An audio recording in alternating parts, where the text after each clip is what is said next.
Right from the start of MLP, we are given enjoyable characters and a huge world to explore. And the world we are presented with seems all the more fascinating at every turn. From the exotic locations to the fantastical creatures, from the annals of their history to their modern society, from the wise teachers we find living in humble surroundings to the nigh immortal alicorns that rule with a gentle and graceful demeanor. There is much to admire in the world we have been presented with. And that just makes us all the more interested in finding out what else there is to explore.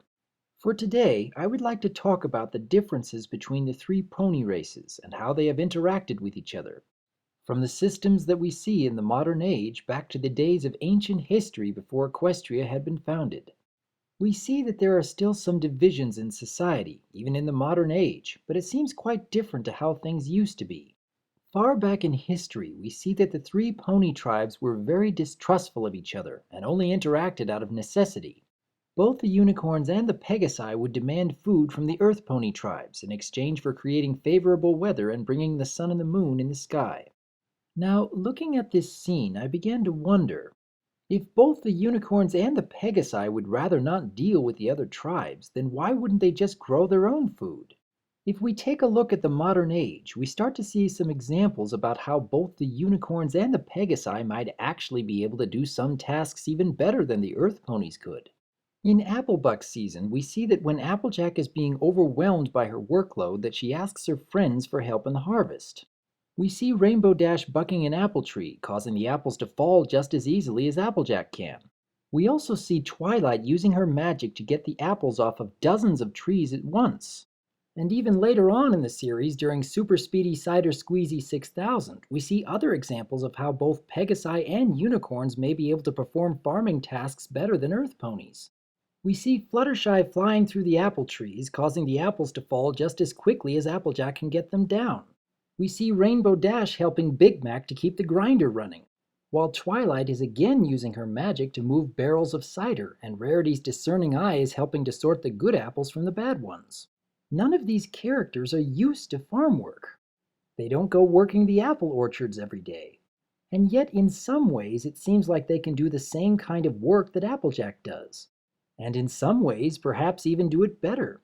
So, going back to the ancient past, we need to ask the question, if the three pony tribes distrust or even resent one another, why would the Pegasi or the unicorns seek to get their food from the Earth Pony tribe? We've seen examples of both the Pegasi and the unicorns being able to do some of the same farming tasks that the Earth Ponies can do. So why don't the tribes just stick to their own lands and not bother with the other pony races? Well, I can think of a couple different possibilities as to why this could be. During Hearthwarming Eve, we get the sense that each of the pony tribes look down on the other races for different reasons. The Earth Ponies seem distrusting of the other races due to their magic powers over the climate.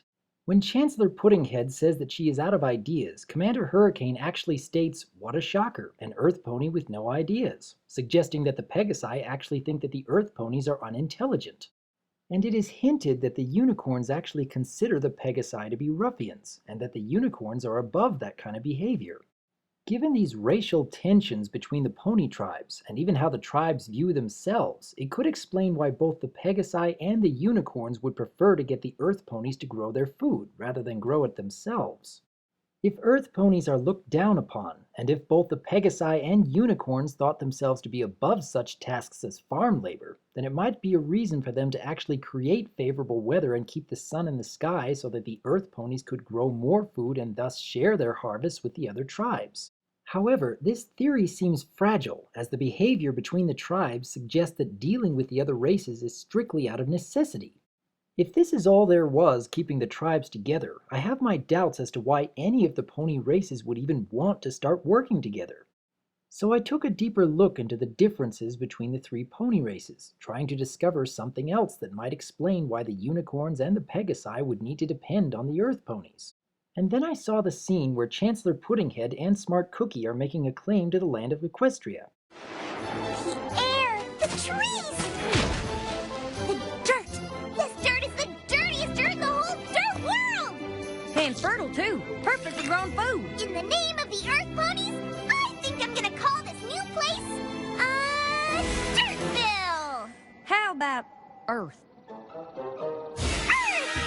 Congratulations to me for thinking of it. Smart Cookie is holding a small pile of dirt in her hoof, and suddenly a plant springs forth and sprouts leaves in a matter of seconds. But this was not due to any kind of unicorn magic or Pegasi weather. An Earth Pony was simply holding a pile of dirt in her hoof, and a plant was able to grow from it. Could this be something that Smart Cookie had a natural gift for, causing plants to grow almost instantaneously? Or could it be that perhaps all Earth Ponies have a bit of magic of their own? Something that allows them to manipulate the plants or even the earth around them? Something that perhaps the other pony races lack? If this is the case, then it would explain a great deal about why the unicorns and the Pegasi would ever want to deal with the Earth Ponies in the first place. If the Earth Ponies had a magic of their own which allowed them to grow their crops far better than the other tribes could, then that would be a far more solid theory as to why the three tribes decided to work together in the ancient past. And this would also help explain part of the equestrian society that we know today. The next time you are watching MLP, try to take a look at the cutie marks that have anything to do with things that grow, whether they be for apples, oranges, cherries, or even flowers. How many of these cutie marks do you see on Earth Ponies? And how many of these cutie marks do you see on unicorns, or Pegasi for that matter?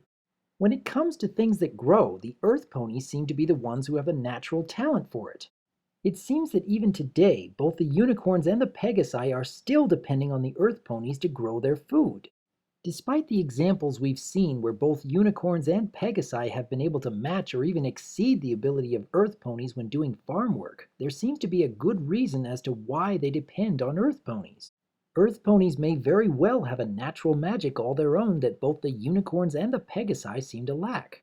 Even if an Earth Pony has a cutie mark that has nothing to do with things that grow, I'd be willing to bet that they will still have an ability to cause a plant to sprout more quickly than if a unicorn or Pegasus was attempting the same thing. And this could also help explain a bit about the apple family as well. In Apple Family Reunion, we are told that everyone in the apple family is coming to Sweet Apple Acres to take part. They even take a picture of the whole family together. But take a close look at this picture. Just how many unicorns and Pegasi do you see? Considering that much of the Apple family take care of their own farms across the land of Equestria, it would make a lot of sense for their family to be primarily made up of Earth Ponies. After all, if Earth Ponies have a natural gift for farming that the other pony races lack, then perhaps the Apple family might actually encourage their children to seek out other Earth Ponies when starting a family of their own. What do you think? Do Earth Ponies have a kind of magic that unicorns and Pegasi seem to lack? Does it make sense for the Apple family to be made up primarily of Earth Ponies? Do you think that having a farm being run by unicorns or Pegasi would make growing and harvesting any harder or easier? I would like to hear your thoughts on the role of Earth Ponies in the world of Equestria, and perhaps we can see more of their magic in the future. I am Dr. Wolf, and I look forward to hearing from you.